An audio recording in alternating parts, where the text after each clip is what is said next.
How different is work in Canada compared to work in Nigeria? Canada doesn't program you to work and enjoy your work. Have you faced any sort of discrimination? Don't come to Canada if you are stable back home. It's not worth it. Immigrating to Canada is very glamorized to potential immigrants in third world countries. They dangle the dream of becoming a citizen one day. And while there are a lot of benefits, the Canadian economy seems to be heavily burdened with all these people coming in. As an immigrant myself, I can see the crisis in housing, delays in immigration, and a weak job market. So today I share an interview with you of a Nigerian immigrant brother who is facing some of the common struggles we experience as a foreign worker. What is your name? Peter is my name. And what do you do in Canada? Well, I'm a research student. I'm a master's student in University of Saskatoon, and I'm also a medical doctor back home in Nigeria. Even though presently in Canada, I'm trying to have an assessment of all my credentials so that I can practice here in Canada. How different is work in Canada compared to work in Nigeria? Well, two sides. In Nigeria, we are more culturally oriented. So, for example, a client walked into my clinic. There's tendency for me to ask, how are you?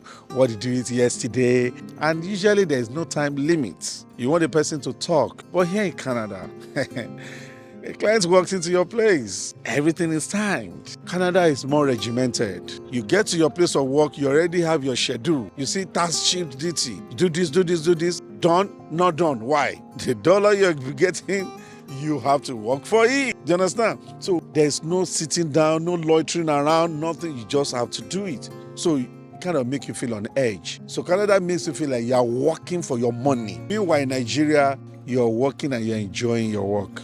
Canada doesn't program you to work and enjoy your work. The master that is paying you is saying, I'm paying you to get this job done. But in Nigeria, it's more relaxed. Enjoy, more relaxed, and you're still getting your money. And that is huge. Have you faced any sort of discrimination in the workplace in Canada because of your background? Of course, definitely. The first place I worked, I was a supervisor. Even my co-supervisors discriminated against me. Even the staff I had to supervise discriminated against me because they just couldn't imagine that one black man from Africa will come around and then become a supervisor. My colleague supervisor will go to the staff and will be asking, how was Peter today? Did he perform? So that was quite huge. I felt it. That's unfortunate.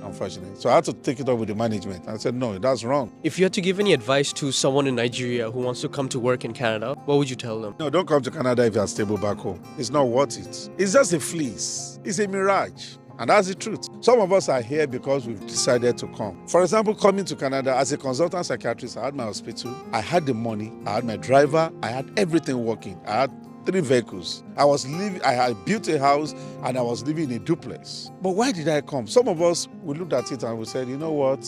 For the sake of my children. So did you come to Canada mainly for your kids? 2 things. I wanted the international community to benefit from my wealth of knowledge. I also benefit from them and use it to build Africa. And at the same time, Canada is rewarding me with citizenship that my children will benefit from. How do the salaries differ in Canada compared to Nigeria? Salaries in Nigeria is better, you understand?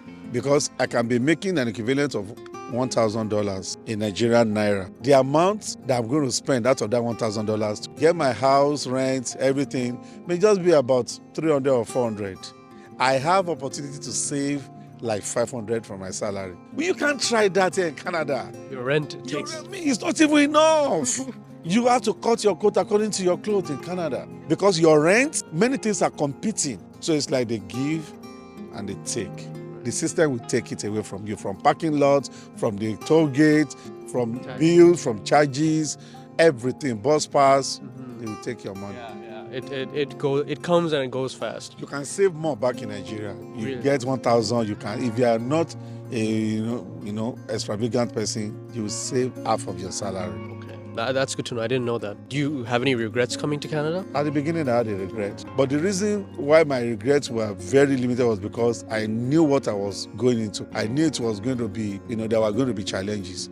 But, the unemployment rate, the housing, the discriminations, sometimes you don't prepare for some of these things. Even if you knew theoretically that you're going to face them, when they hit you, then you know that it's real. At those moments, I had my regrets. But I just discovered that as you ease into the system, as you get acclimatized, you just begin to understand the system for what it is. There are a lot of systemic discrimination that you won't see it as a form of discrimination because it's already systematized. It's already part of the system. They won't put it in your face. We call it systemic discrimination.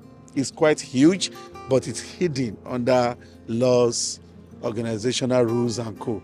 But you will know that it's deeply hidden. But they won't put it and shove it to your face and say, oh, you have been discriminated upon. They'll tell you we are against color bar, we are against discrimination, we are against bullying and harassment, but it is systemic. So those things you regret.